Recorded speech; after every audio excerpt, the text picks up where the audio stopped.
last stanza. Hallelujah. Once I was bound, but now I am set free. Once I was blind, but now the light I see. Once I was dead, but now in Christ I live. To tell the world around the things that He done me.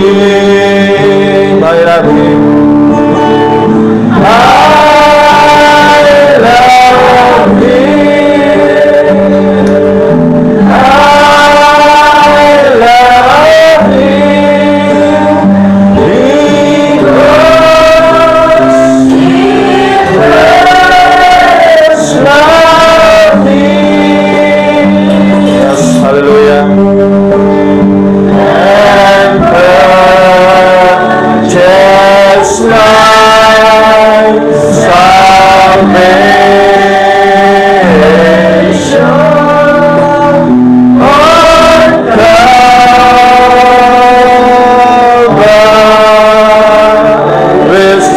Last time I loved Him, hallelujah.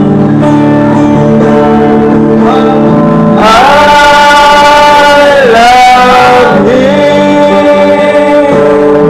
I love Him because He loved me. Yes, hallelujah.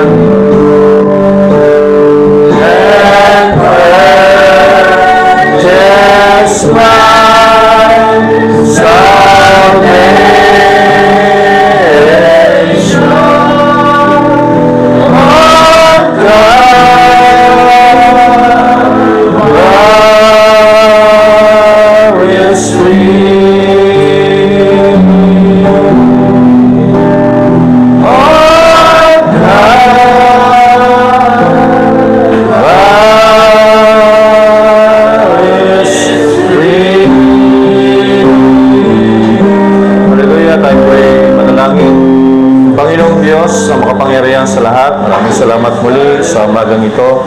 Tulad sa aming inawit, Lord, ay mahal ka namin. Pero sinabi ng awit, Lord, Ikaw ang unang umibig sa amin. Kaya nagawa namin, Panginoon, na mahalin ka dahil Ikaw ang unang nagpakita, nagpadama ng pagmamahal. Salamat po, Panginoon, sa umagang ito. Salamat sa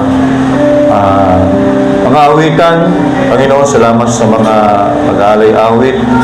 Binigay ng awit ni Lord sa bawat mga kaloob sa tithes and offering na pagsasauli ng aming pasasalamat, Panginoon, sa lahat ng biyaya na patuloy na pinagkakatiwala mo po sa aming mga kamay. Kami po ay mga steward, Panginoon, das lamang tagahawak lamang ng mga biyayang ito na marapat lamang bilang kami ay naging marapat na katiwala ay pagsasauli ito, Panginoon, ng lahat ng bagay. Kaya, Panginoon, alam namin, lalo mo pa kaming pagpapalain sa lahat ng aspeto, hindi lamang sa trabaho, Panginoon, maging sa buhay namin, sa anumang mga bagay na dumating sa amin ay masusolusyonan mo, Panginoon Diyos. Bahagi ito ng biyaya sa mga bagay nito. Panginoon, salamat po sa mula sa MC, Panginoon, song leader, sa lahat na ginamit mo sa bagay ito, maging sa musician, Panginoon, sa lahat na nakarating, at sa mga hindi nakarating, Panginoon, ay pagpalain mo rin po, Panginoon, sila. At Panginoon, ngayong gabi, ngayong umagang ito, ay muli, babasa kami ng iyong mga salita. Patuloy na, Panginoon, paintulutan mo kami na makita, matanaw ang iyong mga salita sa umagang ito. Panginoon, kabagan mo po kami, Panginoon, at ikaw po ang patuloy naming tagapangaral. Ang iyong lingkod lamang ay Panginoon, siya ay pagsalita mo lamang, Panginoon, kung ano ang nais mo pong sabihin, Lord, sa umagang ito, ay yun lamang aking sasalitain, Panginoon. At ikaw po, Panginoon, ang siyang maghahari, matataas sa aming kalagitnaan, Panginoon. hindi ang aking sariling kalooban, kundi ang iyong kalooban, Panginoong Diyos. At sa lahat na may mga karamdaman ngayong umaga, Panginoon, alam namin ay inangkin na namin ang kagalingan dahil alam namin 2,000 years ago, Panginoon, dahil sa iyong mga latay, Panginoon, sa iyong bugbog, Panginoon, sa Book of Isaiah 53, Panginoon, ay nisigaling kami, Panginoon, sa lahat ng ito. Kailangan lang namin, Panginoon, ay patuloy na panghawakan sa palatayanan, magpatuloy kami sa paglilingkod, magpatuloy kami sa pagpupuri, Panginoon. At maraming salamat, Ama, sa iyo namin ibinabalik ang lahat ng pasasalamat sa tanging pangalan ng Panginoon sa Kristo. Amen at Amen. Hallelujah. So, bago ko kayo paupuin ay basahin ang aklat ng 2 Corinthians chapter 3 verse 2. Sabi dito hanggang 7, here are our epistle written in our heart, known and read of all men, for as much as ye are manifestly declared to be the epistle of Christ, ministered by us, written not with ink, but with the Spirit of the living God, not in tables of stone, but in flesh sheet, tables of the heart, and such trust have we through Christ to God's word. But spite not that we are sufficient of ourselves to think anything as of ourselves, but our sufficiency is of God, who also had made us able ministers of the New Testament, not of the letter, but of the Spirit. For the letter killeth, but the Spirit given life. But if the manifestation of death, written and engraven in stone, was glorious, so that the children of Israel could not steadfastly behold the face of Moses, for the glory of his countenance, which glory was to be done away. So, yan po yung mga salita ng ating Panginoon. Tayo po ay malaya ng mga kaupo. At ang topic natin sa umagang ito ay ministers and congregation reflecting of God's glory. Yan. Yun po yung aking nais kong sabihin sa umagang ito. Sa Tagalog, ang bawat ministro at bawat congregation ay reflekta ng kaluwalhatian ng ating Diyos. Okay? Sa Tagalog, nais kong basahin yung ating Bible. Okay, so sabi nito sa Tagalog, no, kayo ay aming sulat. Sabihin ay sulat, sabi niya, nasusulat sa aming mga puso. No? Sabi ni Apostol Pablo, bilang manggagawa ng Panginoon ay sinasabi niya na bawat mga naniniwala doon sa pinapangaral ni Apostol Paul, no, ay parang ganito, bawat naniniwala na tumatanggap sa mensahe ni Apostol Paul ay nagiging parang sila ay dagdag sa puso ni Apostol Pablo na nalalagay, na sabi niya na bawat isa ay parang si Apostol Paul ay kumbaga sa paraan ng pagsusulat ni Apostol Pablo sa mga tao ay sa pamamagitan ng pangangaral ng salita ng Diyos. At sa bawat tumatanggap, sabi niya, halimbawa, yung pangalan ni Florencio, di ba, ay naisusulat niya sa puso ni Pablo na may isang taon tumanggap dahil sa kanyang pangangaral. At nagiging counted yun sa puso ni Pablo. At sa puso ni Pablo, isang malaking karangalan yun, isang malaking kagalakan. Kasi nga, dahil yung taong yun ay tumanggap ng salita ng Panginoon. Pero hindi yun dahil para sa kanyang kalulatian. Okay? So, mayroon kasing dalawang klaseng ministro na isang para kalulatian niya, isa para sa kalulatian ng Panginoon. Diba? Dapat doon tayo nakapanig, hindi doon sa ating kalulatian, may taas yung ating sarili, kundi lagi nating pipiliin yung ang Panginoon ang siyang may taas. Okay? Sabi niya, na kayo ang aming sulat. Paano naging sulat? Kasi nga, dahil si Pablo ay nangangaral, nasisikap, no, na makapangaral ng tama. At bawat taong tumatanggap ng nagsisisi ng kanyang mga kasalanan at tumatanggap at sumusunod sa mga salitang pinangangaral ni Pablo ay naidadagdag sa puso niya yun. Halimbawa, pag nabalitaan ni Pablo, kasi ganito ay tumanggap. So, sabihin yung taong yun ay nailalagay sa puso ni Pablo sa bawat mga nangaral, ganun po yung.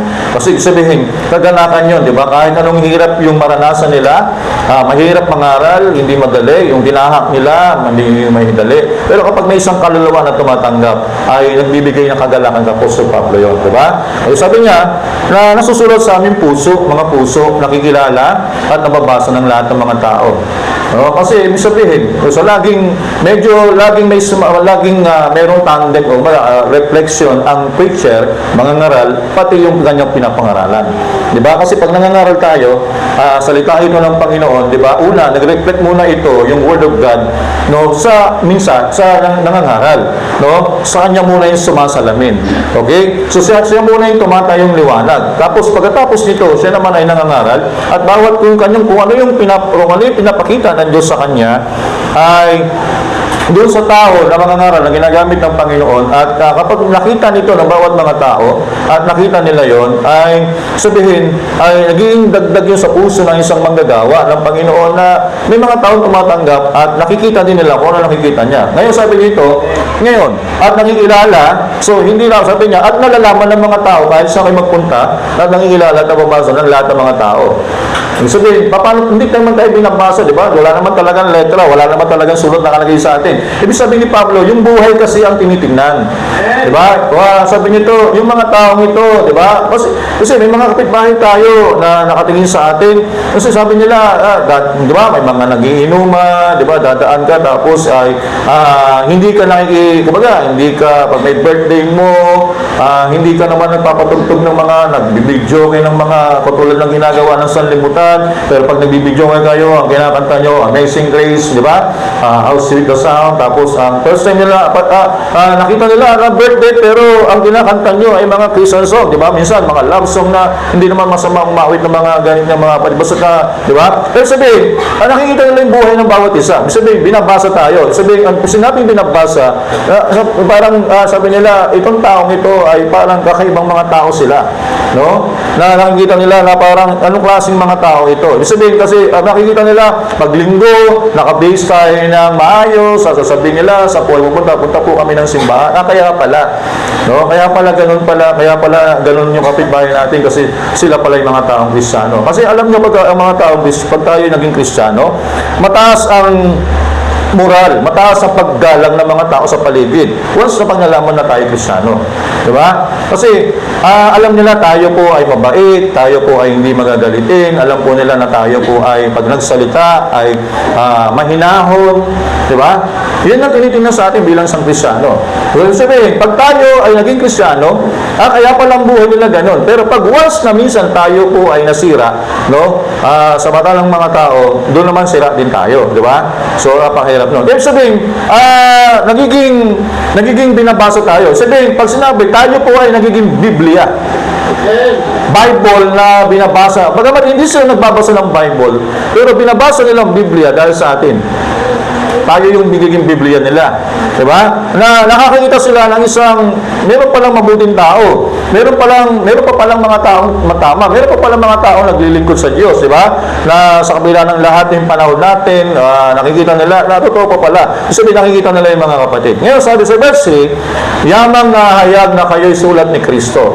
Okay? Sabihin, tayo din pala ay mga sulat ni Kristo. Diba? Tayo ay mga sulat. Pag sinabing sulat ay salita niya na yung salita ni Kristo, yung buhay ni Kristo ay sumasalamin na po yun sa bawat isa sa atin. Okay? So may sumasalamin na yun sa bawat isa sa atin na pinangangasiwaan namin. Ano sabi ni Pablo? Na kayo ay aming mga pinapangunahan. Diba? Na kayo yung aming nagiging, nililid namin kayo para sa paglakad, no? Para sa pamumuhay ng salita ng Diyos. Hindi sinulat ng tinta, hindi po yan tinta. Kaya nga pag ang Biblia ay binabasa natin, hindi ito binabasa natin reading between the lines. Kasi kapag nakita mo yung buhay mo na nasa Espiritu Santo na, diba? Pag nagbasa ka ng Biblia, naunawaan mo yung Biblia kasi bakit mga kapatid? Kasi hindi ang mata ang nagbabasa, ang puso. Di ba? Kasi yung puso mo, buhay na ni Kristo, at kumbaga, pag nagbabasa ka, naiintindihan mo na yung salita ng, naiintindihan mo na yung salita ng Diyos. No? Hindi dahil sa, letter yung nakikita mo, pero nakikita mo kasi doon, yung behind the letter. Na nagkaroon na ng buhay sa iyo, ang bawat salita ng Diyos. Kasi pinamumuhay mo na yung salita ng Panginoon, di ba? Nagiging katulad ka na ng Panginoon. Kaya pag binabasa mo yung Word of God, hindi ba, kaya sabi ni Pablo, hindi letra po letra, ang titik pumapatay yan, di ba? Pag tayo na ipag-usap ng salita ng Diyos, letra po letra, at hindi mo naintindihan yung binabasa mo, so sabi, hindi natin tayo nakabusap, dapat patungo. Sabi niya, kundi ng Espiritu.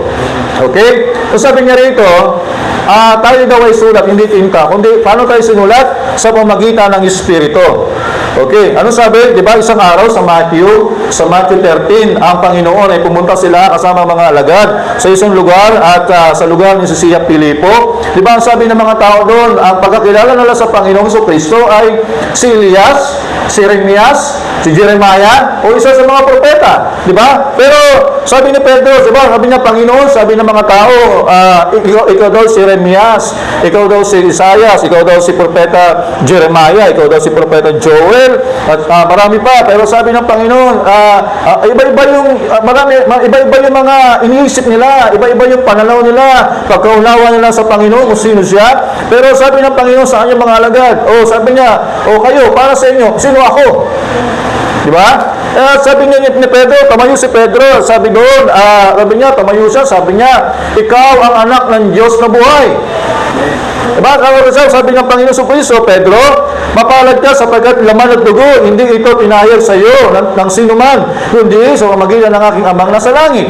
Yung sinasabi nito, yung sinabi sinulat, kundi ng Espiritu, ito ay, sabi nito, ito ay sinusulat ng Diyos sa puso ninyo by revelation. By the revelation of Jesus Christ, by the revelation of God. Diba?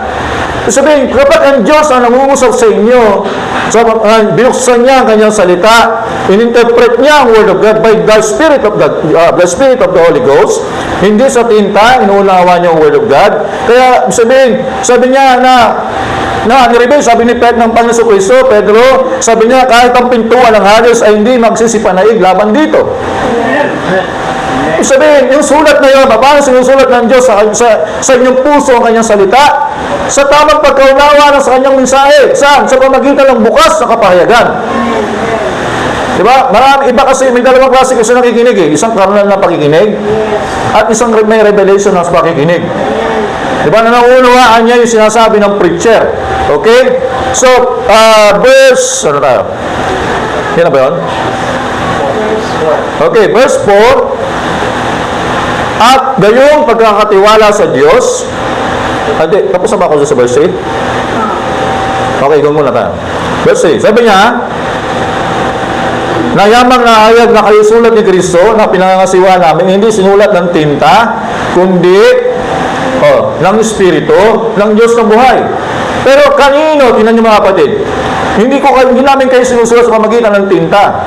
Diba? Pero hindi lang yung salita ng Panginoon, sa pamagitan nila Pablo ng mga manggagawa, sabi niya, sila yung ginagamit ng Panginoon na nagsasalita ng Diyos na mayroon din kapahayagan ng pangangaral.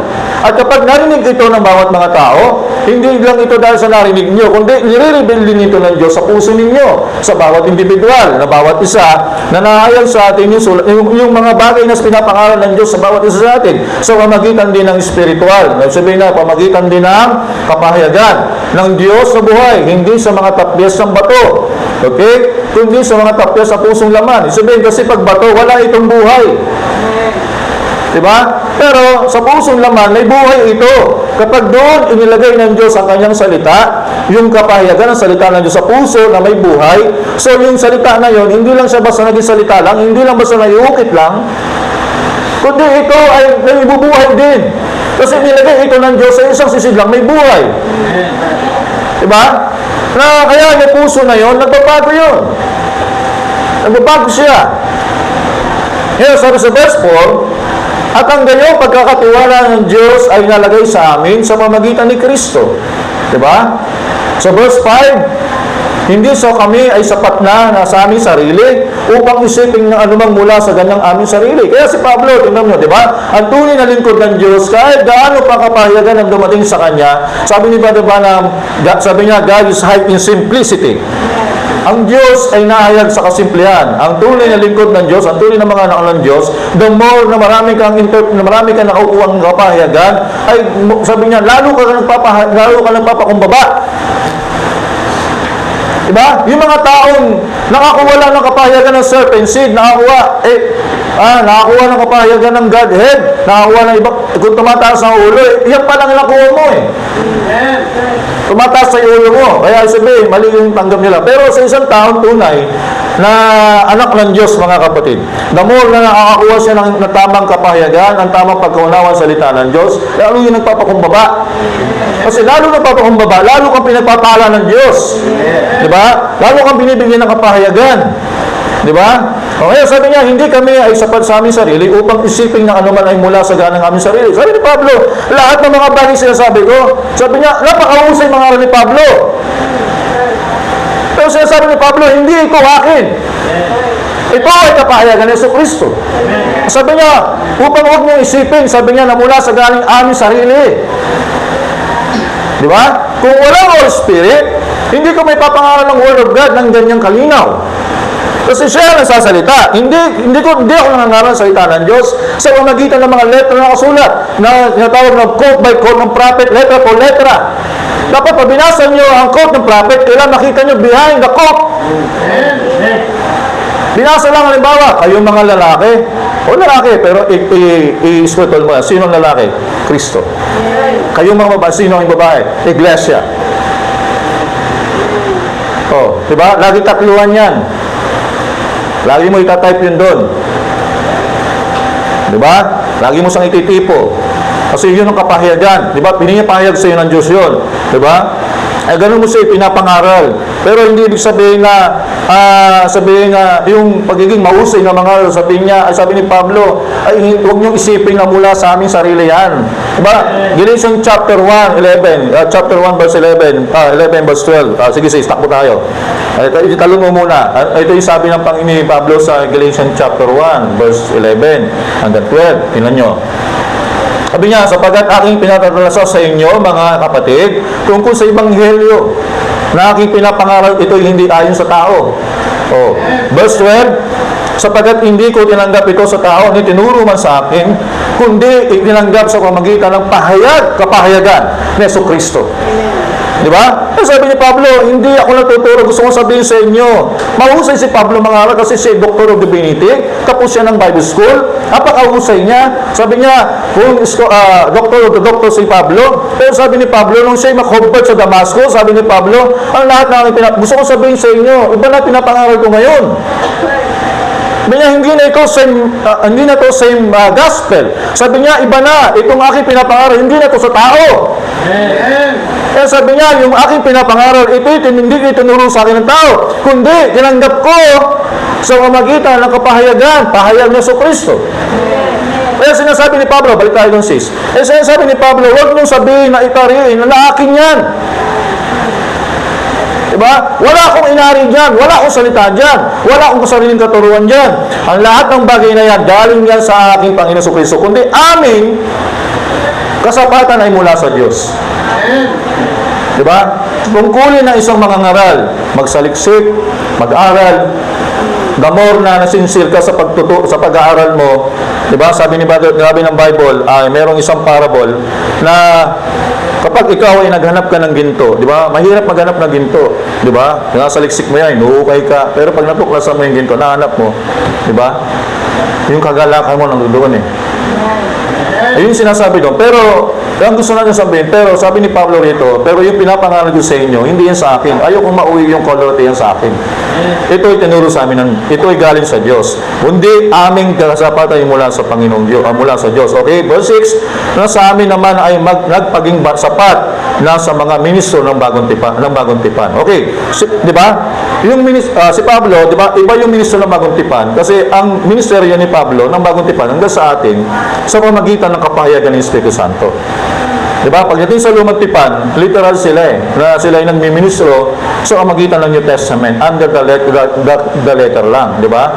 Kaya pagdating sa Bagong Tipan, tayo ay under pa rin ng Bagong Tipan, tayo ay nagmiministeryo sa pamagitan ng revelation ng Holy Spirit, hindi by letter. Halimbawa, letter for letter, John 3:16. Diba? Ganun lang pagkaunawa natin, lagi na lang ganun pinipreach natin, pero walang behind walang Holy Spirit sa likod noon.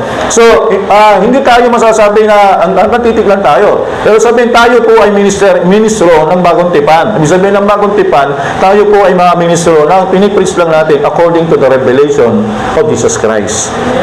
Okay? So, tayo po ay mga ministeryo. Hindi ng titik, kundi ng Espiritu, sapagkat ang titik daw ay pumapatay. Okay? Hindi tayo letra po letra. Na pag sinabi natin, di ba, ay gusto ko, bigyan mo ko ng talata, bigyan mo ko ng letra po letra. Minsan ang Biblia, hindi po letra po letra. Minsan ang Diyos kapag nagsumagot, meron sa papakita sa yung letra, pero pag hindi mo nakita sa spiritual, hanapin mo pala yung letra. Pero ando doon na yung sagot. Di ba? Kasi hindi mo sasabihin sa iyo, sasabihin ko, pantay na bababay na lang. Wala kang makikita ang Biblia. Pero sa spiritual, kung revelation, meron. Kasi revelation naman sa salita ang Diyos Di ba? Yun ang isang bagay doon. Hindi tayo, kung tayo nagpipreach dahil sa letra po letra, so, ang punta natin ay death. Diba? Kasi pumapatay na yung titig Pero datapwat, ang Espiritu ay nagbibigay buhay. Pero sabihin, kung ito ay yung bubuhayin yung salita ng Diyos sa pamagitan ng kapahayagan, may mga quote, diba, na akala natin hanggang doon na lang. Pero pag kinuha ito ng fivefold ministry, kinuha ito, mga depende sa kaloob, ay makikita mo yung sinasabi ni Brother Branham, ay kaya pa itong palawakin. Depende sa kung anong kaloob ang binigay sa inyo ng Panginoon. Pero isang Espiritu ang gumagana. Pero gusto ko sabihin, kahit ganun man ang lumalabas, huwag niyong ibalik sa akin ang kalatian, sabi ni Pablo. Kundi, ito ay para sa Diyos, diba? Sabi niya. Verse 7, ngunit, kung ang pangangasiwa ng kamatayan, okay. Okay, susuko na ako ng tipara, nagiging dalawa yung tingin ko. Okay. Sabi niya, ngunit kung ang pangangasiwa ng kamatayan na nasusulat ay nauukit sa mga bato, ay nangyaring may kalawatian, anupat ang mga anak ni Israel, hindi makatitig sa mukha ni Moses dahil sa kalawatian ng kanyang mukha, na ang kalawatiang ito ay lumilipas. Okay? Ulitin ko. Sabi niya po sa Pablo, kinukwento niya ang kwento ni Moses, kaya ang topic natin, ministers and congregation is reflecting of God's glory. Okay? So, tayo po ay mga reflection ng kalwatian ng Diyos. Okay? Sabi niya dito ni Pablo, kasi si Pablo ay, siya po ay propeta ng Diyos, diba? Kaya makita mo yung una, bago ni Pablo sinabi si Moses, ang dinadrive muna niya yung kanyang ministeryo. Diba? Sabi niya, kayo ay aming mga sulat. Diba? Na kayo nalalagay sa puso namin. O, diba? Tapos sa baba, ginamit niya si Moses.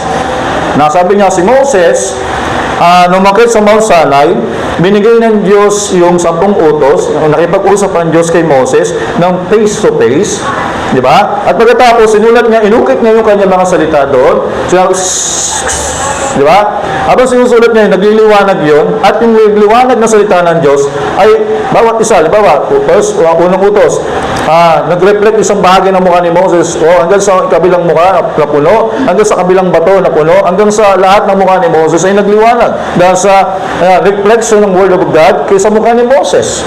Okay, nung bumaba si Moses doon, sabi dito ay dala niya yung 2 tapyas ng bato. Ang sabi ng ngunit ko, ang pangangasiwa ng kamatayan na nasusulat ay naukit sa mga bato ay nangyaring may kalutian, anupat ang mga anak ni Israel ay hindi makatitig sa mukha ni Moses. So, hindi nila makita yon. Kasi bakit? Kasi alam niyo bakit? Kasi yung mukha ni Moses ay balot ng kalutian ng Diyos. Sila ay nakasalanan. Hindi sila makatingin kay Moses. Lahat sila ay guilty. Bakit sinasabing sa mukha? Kasi 'di ba sa mukha, 'di ba sa panahon ni nag-alay si Abel at si Cain, 'di ba? Pareho silang gumawa ng altar, pareho silang nag-alay, pero magkaiba yung kanilang alay. 'Di ba? Sabi, nilingap ng Diyos yung alay ni Cain, ni Abel, at yung alay ni Cain ay hindi nilingap ng Diyos. Sabi ng Diyos sa kanya, kung tama ang iyong ginagawa, dapat sabi niya, bakit namang law ang iyong mukha? Ano ibig sabihin ng salitang namanglaw? Kalungkot? O, sabihin, pag nalungkot kayo, paano kayo magpapakita ng kalungkutan sa pamagitan ng mukha? O, di ba? Eh, nakita lang Diyos yun eh. O, napakahalaga ng mukha. O, nakikita ang mukha kung masaya ka. Di ba? Siyempre, naka-smile ka eh. Nakikita din kung punong-puno ka ng pasanin mo, may mga problema. Nakikita din sa mukha. Nakikita din sa mukha mo kung, di ba? Kung may tinatago ka. Tama mali? O, magre-reflect yan. O, nakikita din kung guilty ka. Kasi bakit? May balot na may kadiliman nakikita sa'yo. Pero kay Moses, sa mukha ni Moses, nagliwanag ang kanyang buong mukha. Diba? Ministro yun. Kaya sabihin, sa isang ministro, kailangan mo na magliwanag siya. Pero sabi nito, habang si Moses ay nagmi-ministry sa mga tao sa bayan Israel, hindi makatitig ang bayan Israel. O sinabi hindi makatingin, kasi nag-uusap kayo, hindi ka makatingin. Di ba? Isang bagay lang yan, gaganyan ka, yuyuko ka. Ang tawag doon, may tinatago ka, mayroong guilty ka. Di ba? O.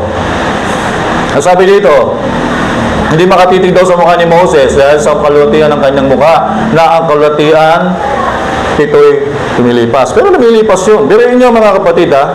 Nagpasahin pa natin si Ispat. Punta muna tayo sa Exodus. Tignan muna natin yung actual na yung nangyari doon sa Mount Sinai. Nung kausap ni Moses ang Diyos.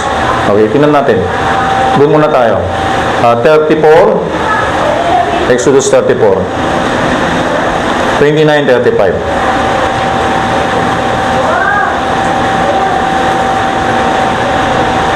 Okay. At nangyari, nang bumaba si Moses sa bundok ng Sinai, tapos na. Nadala ang tapyas ng bato ng patuto sa kanyang kamay. Dalawa niya, nung sinulat ng Diyos yung dalawang bato sa tapyas, sinati ng Diyos yun, binigay kay Moses, dala-dala ni Moses yun. Yung sabihin, nakipag-usap ng Diyos kay Moses ng mukhaan, face to face, diba? Nung bumaba sa bundok ay hindi, nalalaman ni Moses na ang balat ng kanyang mukha ay nagliliwanag dahil sa pakikipag-usap niya sa Diyos. Diba, ang isang ministro, pag nagbabasa ng Biblia, nagbabasa ng message, diba, sa liwanag yan. Diba? Habang hinakausap ka ng Diyos, sa magitan ng revealed word, apoy yan, nagliliwanag. Hindi pwedeng, hindi rin nagre-reflect sa iyo yung liwanag.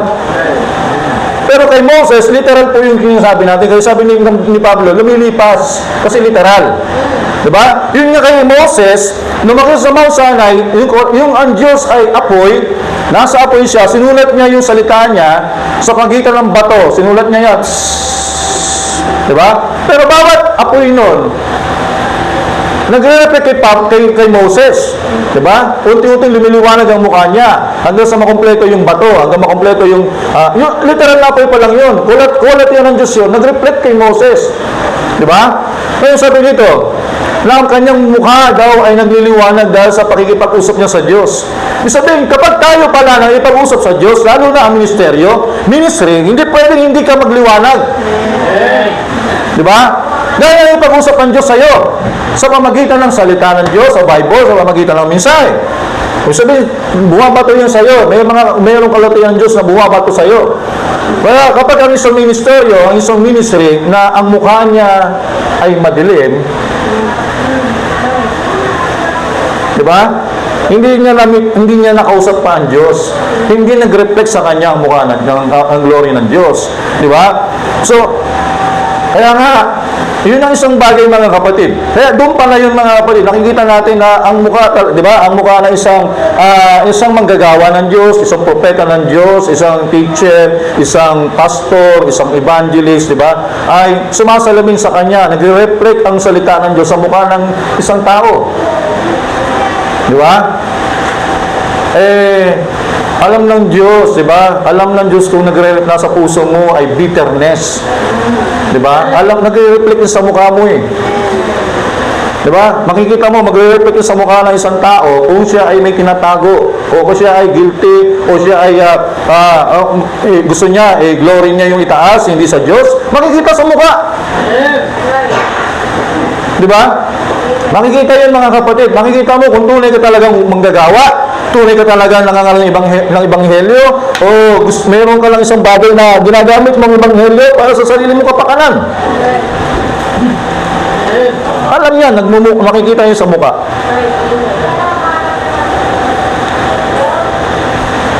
Nililiwanag bang mukha? Di ba?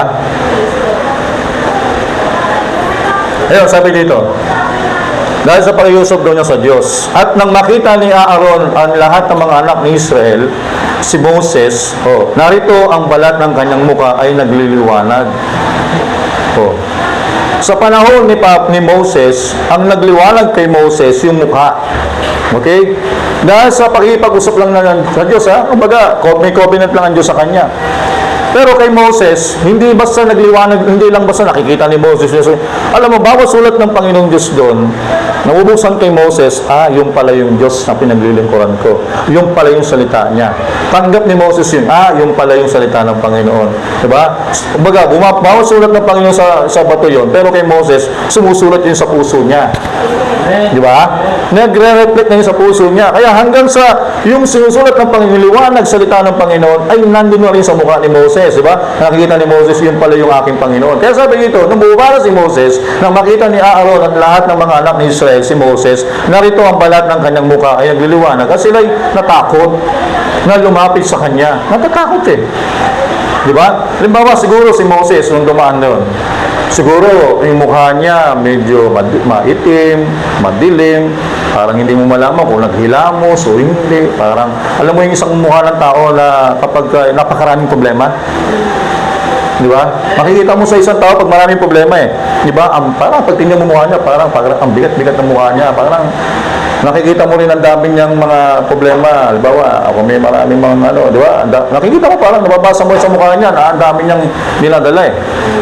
Di ba? So, sabihin ganun yun. Siguro, nung umakit si Moses kasi, responsibility, ang dami ni Moses. Pero, nung umakit si Moses, nalawaan niya, nakita niya ang kulatian ng Panginoon, kinausap siya, hanggang sa nag-reflect yung mukha niya, at pagbaba niya, nakita ng mga tao, nagbago yung mukha ni Moses. Diba? At natakot lumapit sa kanya. At tinawag sila ni Moses at si Aaron at ang lahat ng puno ng Israel ay nagbalik sa kanya at si Moses ay nagsalita sa kanila. Okay? At pagkatapos, ang lahat ng mga anak ni Israel ay lumapit at kanyang ibinigay sa kanila sa pamamagitan ng utos ang lahat ng salita ng Panginoon at sinalita sa kanya sa bundok ng Sanay. At pagsasalita sa kanila ni Moses ay naglagay siya ng isang talukbong. O sabihin, dahil hindi sila makatingin, si Moses na lang ay naglagay ng isang talukbong. Sabihin, hindi kasi reveal pa sa kanila. Diba? Kaya kailangan itago. O hindi ahib sa kanilang salita ng Panginoon. Kaya tinago ni Moses ang isang salita niya ng Panginoon sa kanya, no? Na tinago niya sa pamamagitan ng isang paglalagay ng isang lambong sa kanyang mukha. Kasi hindi nila makita yun eh, di ba? Sa kanyang mukha, okay? 34, datapot pagka si Moses ay pumapasok sa harap ng Panginoon upang makipagsalita sa kanya, ay inaalis niya ang lambong at siya ay at pagkalabas ay siya ay lumalabas sa kanyang salita at inalagay na naman niya yung lambong. Kapag siya kausap niya ang Panginoon, hindi niya kailangan takpan ang kanyang mukha. Diba? Inalis niya yun. Kasi wala nang harang sa kanya. Sa between God kay Moses, wala nang hadlang para, wala nang lambong, no, para magawa yun. Pero pagka bumabalik siya sa bayang Israel, ikinakabit na naman niya yung lambong. Okay, sabi dito, at siya, verse 35, at nakita ng mga anak ni Israel ang mukha ni Moses, na ang balat ng mukha ni Moses ay nagliliwanag, at nilagay uli ni Moses ang lambong hanggang sa siya ay makapasok na nakipagsalitaan sa Diyos. Okay. Kaya sabi ni Pablo, kaya nga sinabi ni Pablo, hindi nyo ba alam kayo yung aking mga sulat? Sabihin, ang aking pinapangaral sa inyo ay hindi ito akin. Sabihin, kung ano yung nag-reflect kay Pablo sa mukha ni Pablo, nahayag sa mukha niya, nakikita mo isang tao, sabi ni Pablo, sino makapaghihiwalay sa amin kay Kristo? Pagmamahal. Kahirapan? Kayamanan? Sakit? Kalusugan? Sabi niya, kasaganaan? Kawalan? Kalakasan? Kahinaan? Ano sabi ni Pablo? Wala. Wala mga paghihiwalay. Ngayon, tanong, nagbabago ba ang mukha ni Pablo? No! Dahil merong kalootihan ng Diyos. Di ba? Eh sabi ni Pablo, gusto ko yung nakikita niyong liwanag sa mukha ko na pumapunta rin sa inyo. Na yun din ang inyong makuha. Eh sabi niya, kayo yung aking ministeryo. Kayo yung aming mga sulat. Kaya kami nangangaral sa inyo para magliwanag din sa mukha niyo ang salita ng Diyos. Diba? Kaya kita mo, sa mensahe na tayo. Nagutuwa ako, alam nyo, habang pinag-usapan natin yung 7 church ages, nagalab talagang puso ko. Kasi alam nyo, maraming kakaibang topic sa may 7 church ages na kapaloob.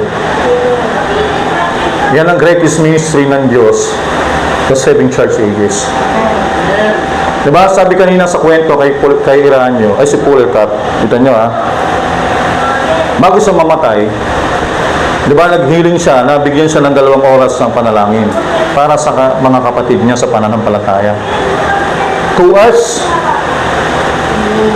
Ang mensahe ng Smyrna, sabi ng Espiritu Santo, nalalaman ko ang inyong mga gawa at inyong kapigatian. Sabi niya, huwag kayong manggalala. 10 araw, may 10 araw, kayo'y sabi doon, 10 araw na kayo'y susubukin ni Satanas. Ang iba sa inyo papatayin. O, di ba? Katulad din ni Policarpio, katulad din ng mga martir. Pero, ginalaw tong gilid. Okay, pero alam nyo ba, na yung prayer ni Policarpio na yon, sa mga nagdaang panahon, nagmanifest yun. Basahin niyo ang history. Diba sabi ng history, pumasok yung panahon doon, 10 years, ang 10 days kasi doon, 10 years yun. Papatayin ng mga Kristyano, hinahanap sila, bullet. Pero basahin niyo yung kwento. Hindi sila tumatakbo. Hindi sila tumatakas.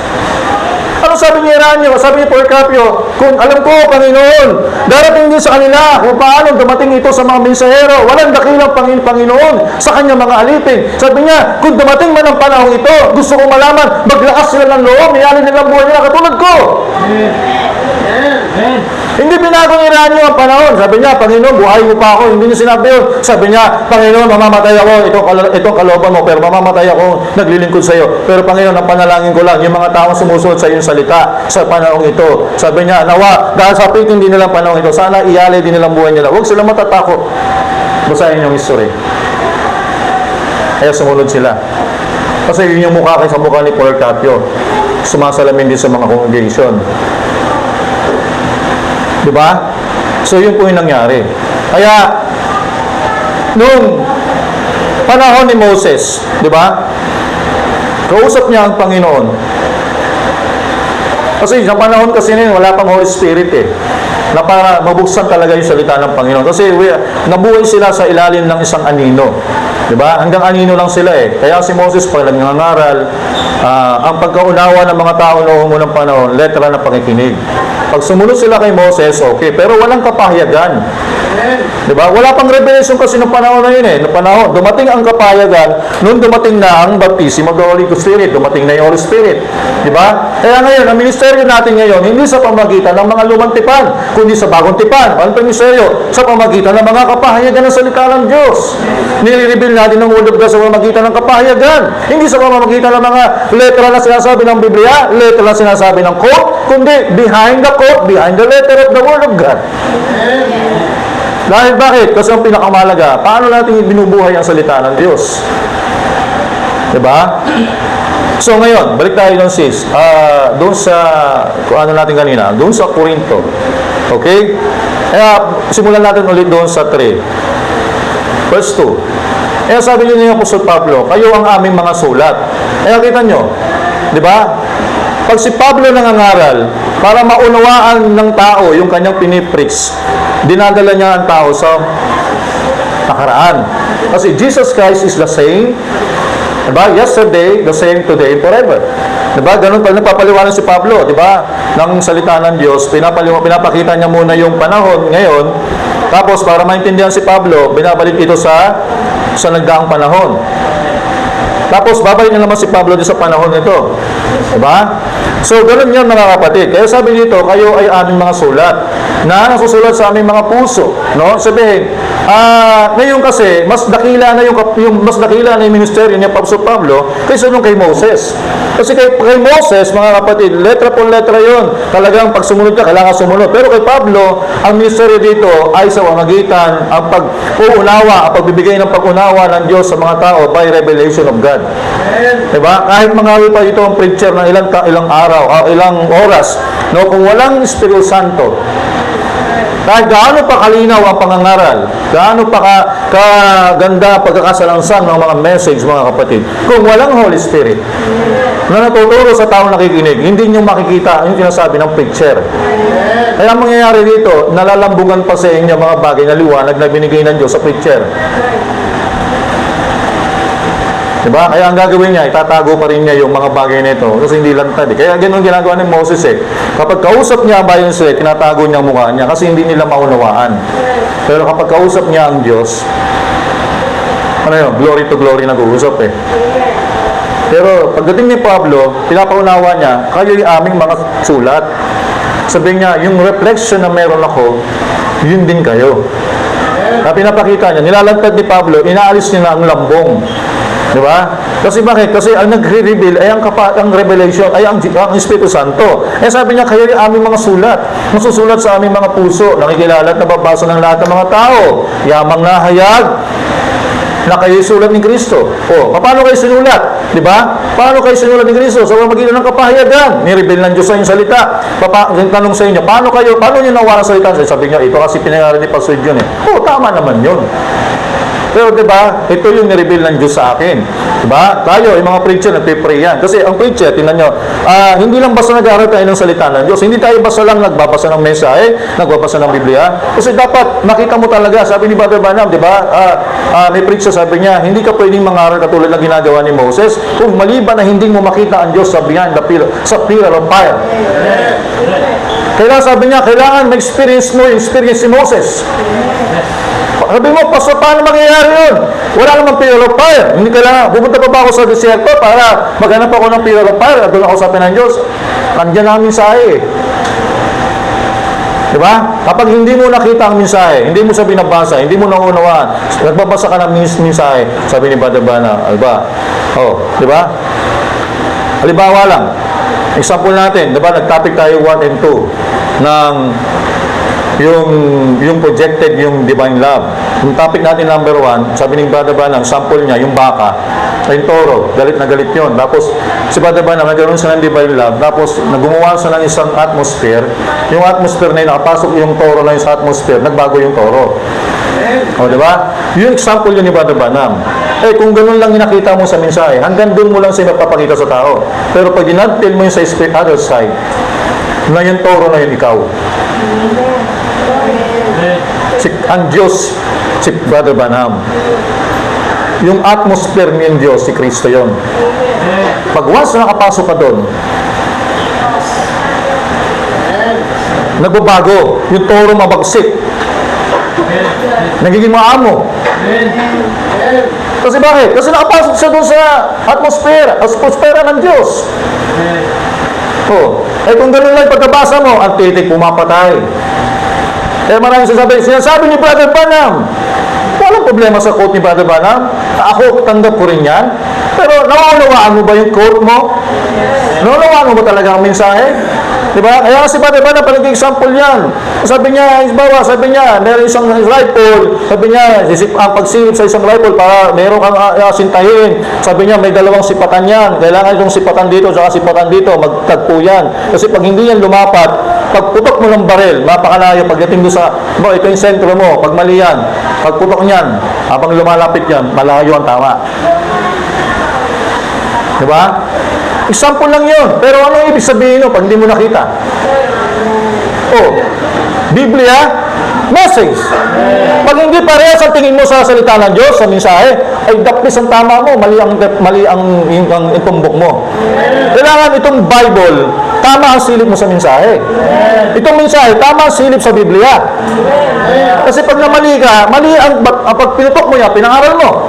Mali ang daloy mo, mali ang tumbok mo. Sabihin mo, ay, dalawang kaluluwa. Sabihin mo, ay, meron pang ganito, di ba? Kasi bakit? Kasi, maaaring mas kinuha mo yung mensahe, hindi mo lang naman ang sabihin mo, hindi naman lahat ng sinasabi ni Brother Branham, iniwala mo yung mensahe. Tama, back to the Bible. Kaya ang sipatan mo ngayon, Biblia na lang. Paano mo sisipatin ng baril? Hindi mo gagamitin ito. Kaya maraming lumilihis. Diba? Lumilihis sa pagsilip ng mensahe, sa pagsilip ng tamang katotohanan. Kasi nga, niwala ng Biblia, sabi niya, message lang tama, hindi yung Biblia. Kasi piniliwanag niyo iba ng Bible, kaya wala ng Bible. Ito lang gagamitin mo. Paano mo ngayon, hindi mo gagamitin ito? Paano mo babarilin yung tumbok mo? Iba naman, mali yung mensahe. Ito tama, Biblia, back to the Bible. Sabi pa naman, back to the Bible. O yan lang. Paano mo sisipatin yun?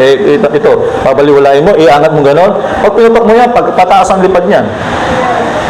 Pero para maging tama yan, maging sentro, kailangan tapat parehas yan. Yung sentro na yun. Di ba? So, ganun po yun mga kapatid. Kaya sabi dito, kasi ito yung ministeryo ng bagong tipan na Andito na tayo na nahayag kayo sa sulat ni Kristo na pinangangasiwaan. Sino nangangasiwa? Sabi yung mga sulat kayo ni Kristo. Paano namin kayo pinangangasiwaan? Kami nagpipreach according sa magitan ng apoy ng salita ng Diyos, sa mensahe, salita ng Diyos na nagre-reflect sa mukha namin. Pag sinasabi ng preacher, pagpalain kayo ng Panginoon, tapos sa mukha mo, parang mukhang hindi pinagpapala. Kasi sumasalamin sa mukha yan sabihin nyo, God bless you. Ikaw lang mukha ka namang hindi pinagpala. Parang tinamba ka ng isang katutak na hindi mo maintindihan. Ang sabihin mo, love your enemy. Di ba? Sabihin nyo, kahit anong problema, tumawa lang kayo. Pero ikaw, maya, putulan ka daw ng kuryente.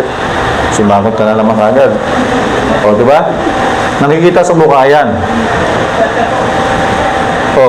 Kaya, hindi man tayo magsalita, pagtingin pa lang sa mukha natin, alam na, namamanglaw, nalulungkot, na may mga problemang pasanin. Kahit ang tao hindi magsalitang may problema, nababasa yan. Kasi sa pag-uusap, alam mo yun, hindi pa kasama yung pag-uusap doon pa lang sa pagtingin sa mukha mo, makikita na yan na may problema kang dinadala.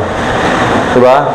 So, simple lang yan. Kaya sabihin, paano naging sulat yung mga believers sa panahon ni Pablo? Sa pamamagitan ng kanilang pangangaral. Na pangangasiwa namin, hindi sinulat ng tinta. So, sabi niya, hindi sinulat ng tinta, kundi sa kapahayagan ng Diyos, sa pinapangaral namin sa inyo, ito ay pagkapahayagan.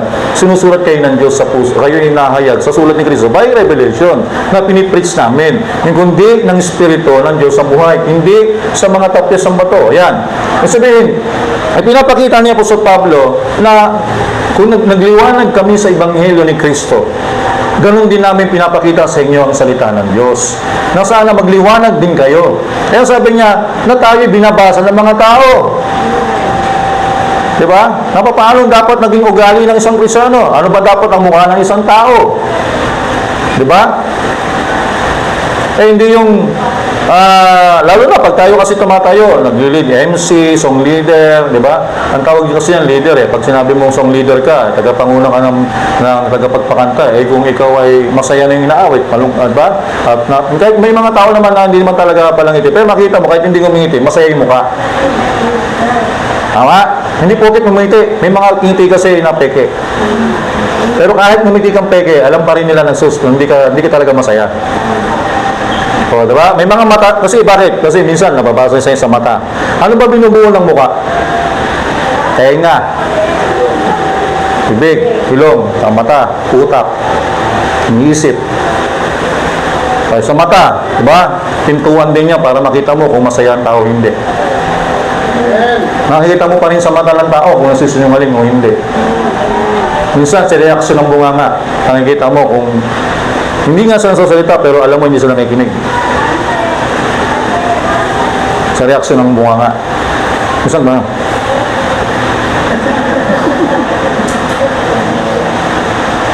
Diba? Kaya nga, kung mukha pala pinag-uusapan natin,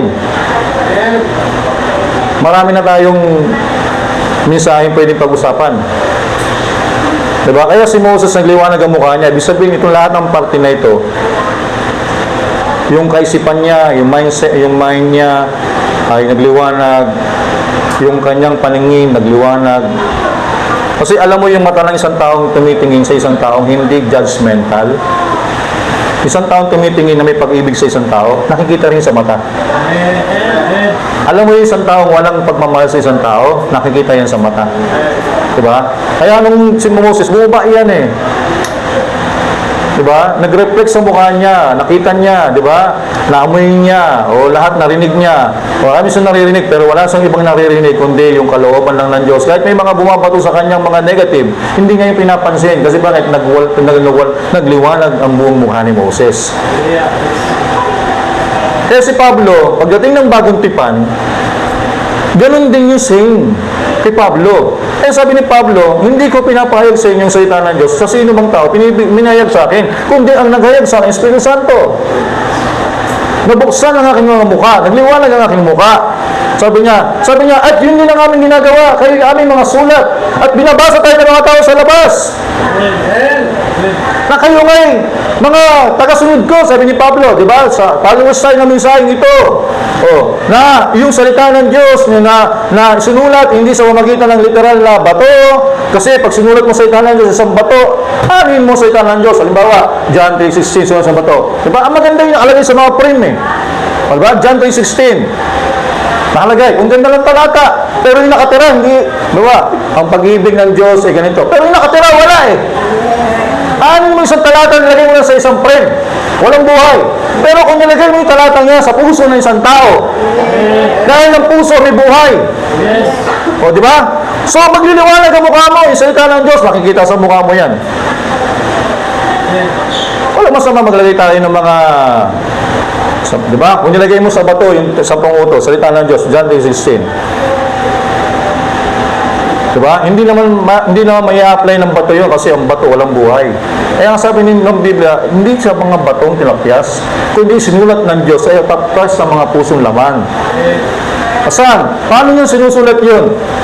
Katulad kung paano sa panahon ng lumang tipan, yung salita ng Diyos kay Moses, Moses, huwag kang magkakaroon ng ibang Diyos maliban sa akin. Ganon din sinusulat ng Diyos yun sa puso nyo. Sinusulat ng Diyos yun sa puso ninyo. Yung pag nag-praise, sinusulat niya sa inyo, anak, ito yun. Eh, minsan sabihin, ay, yun pala yun. Yun pala ang ibig sabihin nun. Kasi, kung paano sinulat ng Diyos kay Moses, ganon din sinusulat ng Diyos sa puso niya yan. Eh, sabi niya, hindi naman si Pablo ang sulat sa pusong bato eh. Sa tapos sa puso natin. Ang Diyos ang sumusulat. Ang Espiritu Santo ang sumusulat sa puso ng bawat isa. By revelation. Kaya yung revelation, ni-reveal ng Diyos sa puso niyo ang sulat niya, sinulat niya yung kanyang salita. Ngayon, hindi lang siya mananatiling revelation lang. Yung revelation na yan, magkakaroon ng manifestation yan. Kasi may buhay. Eh kung nilagay ng Diyos yung revelation, kahit na-reveal siya, nilagay niya, halimbawa, ni-reveal yung God, halimbawa, ni-reveal ng Diyos yung serpent's head, doon sa bato, sa isang batong walang buhay. Eh anong mangyayari sa salita ng Diyos doon? Wala. Mananatili lang siya nakaukit. Pero sa puso ng tao, kung inilagay ng Diyos yan, hindi lang siya basta nakaukit na lang. Di ba? Pag nakaukit yan, unti-unti yan magre-reflect sa mukha mo. Ang sabi ng Diyos, huwag kayong maglumihanan, magtiwala kayo sa Diyos, manalig din kayo sa akin. Sabi niya, sa bahay ng aking ama, ganito. Di ba? Marami may problema pag nabasa mo, uy, ano yun? Dati kang, pag nag-isip ka, may problema ka, upo ka sa isang tabi. Di ba? Magkakapi ka, pero minsan yung kamay mo, gumaganon gano'n, tapos hindi mo mamalayan, pupunta sa kamay mo, gaganon. Hindi ka makulot, naging kulot ka. Oh, kasi kagaganon mo sa, alam mo gagaganon mo sa ulo mo sa buhok mo hanggang sa, ay, puti rin tas na pa yung buhok mo kasi kumulot, nagagaganon mo. Oh. So, ngayon, nangyari gano'n, nakaisip mo. Sa mukha ng tao yan Pero kapag ka nabasa yung salita ng Diyos, di ba? Ay, huwag ka gabi niya, huwag kang, di ba? Minsan, bawal, bawal pala yun. Minsan, ayan, mag-google, sabi ng kapatid, hindi na kulot yung buhok mo Hindi na ako gumaganon. Kasi bakit? Nagliliwanag na yung mukha niya Nakikita mo sa isang tao kung may problema o wala. Kung tayo na kay Kristo na, nakikita sa mukha natin yan. Maliwanag. Alam niyo yung isang taong puspos sa Espiritu Santo, yung mukha niya maliwalas. Kapag ang tao hindi makatingin sa tao, medyo kapag tinitingnan mo yan, medyo may ginatago. Pero ang isang tao, pagkausap mo, ay ko ay tinginan niya sa mata. Tapos, siyempre, kahit makatingin sa mata, pero parang ang dilim ng mukha mo alam mo na. Pero sa isang tao, dapat maliwanag ang mukha. Kasi ninyo, isang Kristiyano, kahit maraming problema, tawag ko lang kung nakikita niyo ibig sabihin.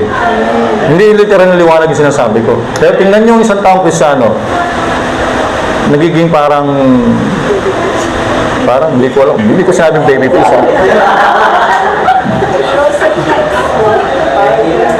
Nagmumukha lang na, alam mo, katotoo lang, pagka nasa kulatingan ng Panginoon, di ba? Parang kinakampante niyang puso mo, hindi ka nag-iisip, di ba? Hindi ka tumatandang tignan masyado, kasi nag-glory ka na, yun. Sabihin nga, nakikita mo, mapapansin mo yung sa isang pag believers na, yung mukha niya maliwalas. Kahit may problema, pero maliwalas pa rin.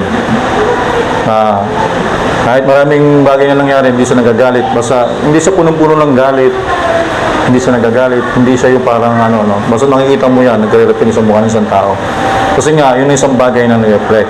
So, sa panahon kasi ng lumantipan, hindi nila nakita yon yung nangyari. Hindi nila maintindihan kung bakit naging gano'n ang mukha ni Moses. Pero sinasabi ni Pablo, pagdating ng bagong tipan, pinakita ni Pablo na ang isang manggagawa, si Moses, nagliwanag yung mukha niya dahil kinausap siya ng Diyos. Si Pablo, kinausap siya ng Diyos, nagliwanag yung mukha niya. Ibig sabihin, naging maliwalas, di ba? Siyempre, pag tayo nagpagupit, diba, tamang gupit yan, di ba? Tamang mukha kasi maliwalas Yung tamang walang problema, may problema.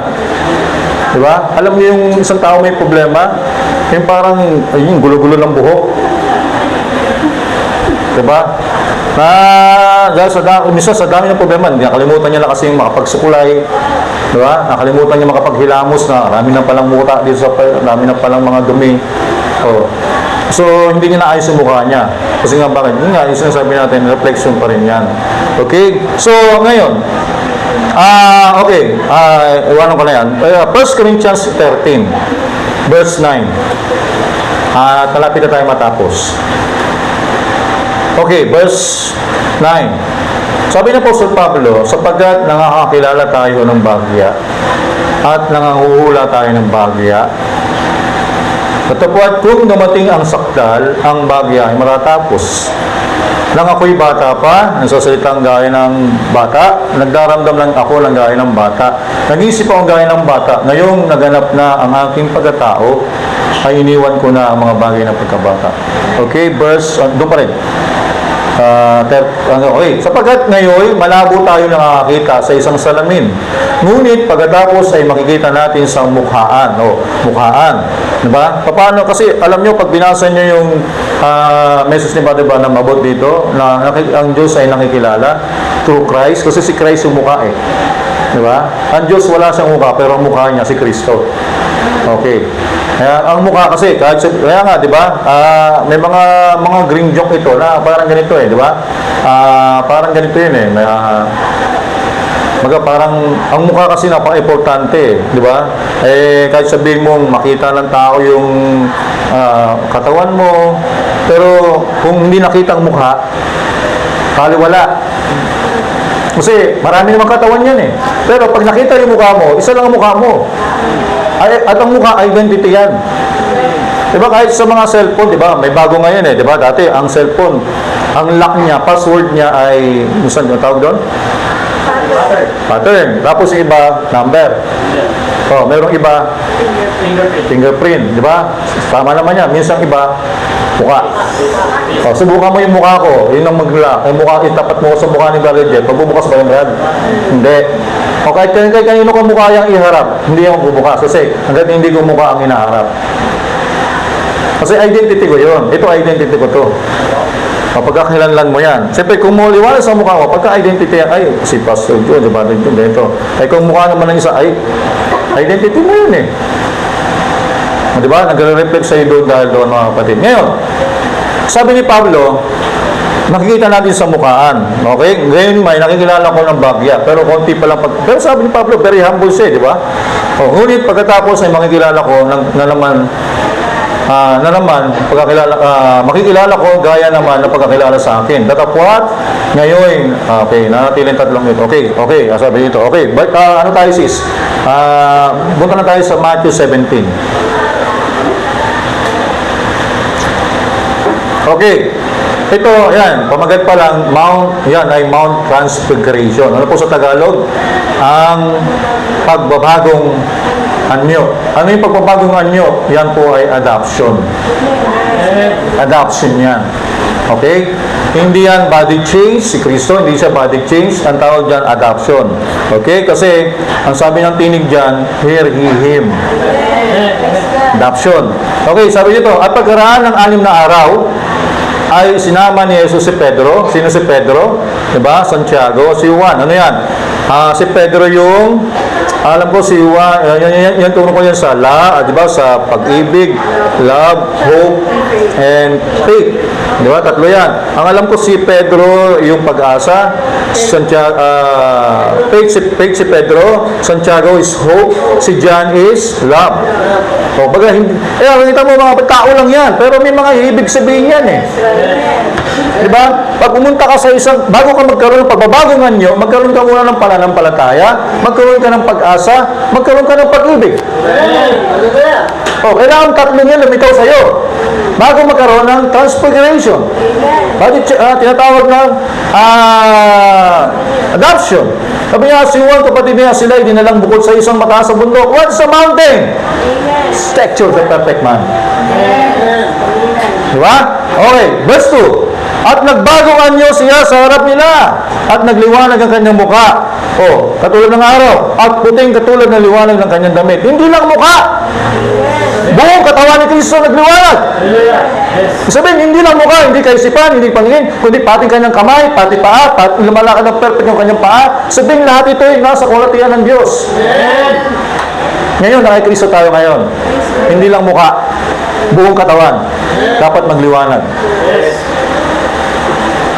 So, yan, ngayon mga kapatid, no, na ipinakita ng Panginoon sa atin, na nandiyan na tayo sa part na yan, na hindi lang part ng mukha, diba? Pero, pagdating kay Kristo Jesus, pinakita niya isang halimbawa na hindi lang mukha, naliliwanag, maging ang damit ay simputi ng ilaw ng kanyang mga damit.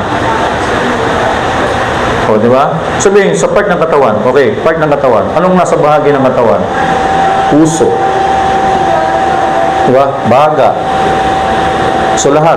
Kamay. Diba? Paa. Hindi na ito lumalakad ng hindi kalooban ng Panginoon. Itong kamay, hindi na ito gumagawa ng nananakit ng tao. Diba? Kasi bakit? Kasi nagliwanag na ito. Nasa kaulatian na ito ng Diyos. Kaya yun yung sinasabi natin mga kapatid, na si Kristo ay ministeryo ng Diyos yan. Nagliwanag siya. At yung gusto ng Panginoon sa Kristo, ganyan ang sapitin. Pero sabi ng Panginoon, sabi ni Pablo, ngayon, hindi natin palubusang nauunawa kung anong mga bagay na mangyayari sa atin sa hinaharap. Pero kung, sabi niya, pero kung mahayag na sa atin yon, sabi niya, hindi iniisip pa lang ng tao, nag-iisip pa lang tao, pero pinakita na ng Panginoon. Hindi na masayo sa isipan, hindi natin maisip, pero pinakita na ng Panginoon yon. Di ba? So, yun yung gustong pakita ng Diyos sa atin. Pag nasa adoption ka na, yun na yun eh. Perfect na lahat yun. Kumbaga, yung lahat, nagliliwanag na yung buong, hindi lang mukha mo, kundi buong katawan. Kasi dumating na yung sakdal. Kasi sabi ni Pablo, pag konti pa lang nakikita natin, pero pag dumating na yung sakdal, sino yung sakdal? Si Yesu Cristo.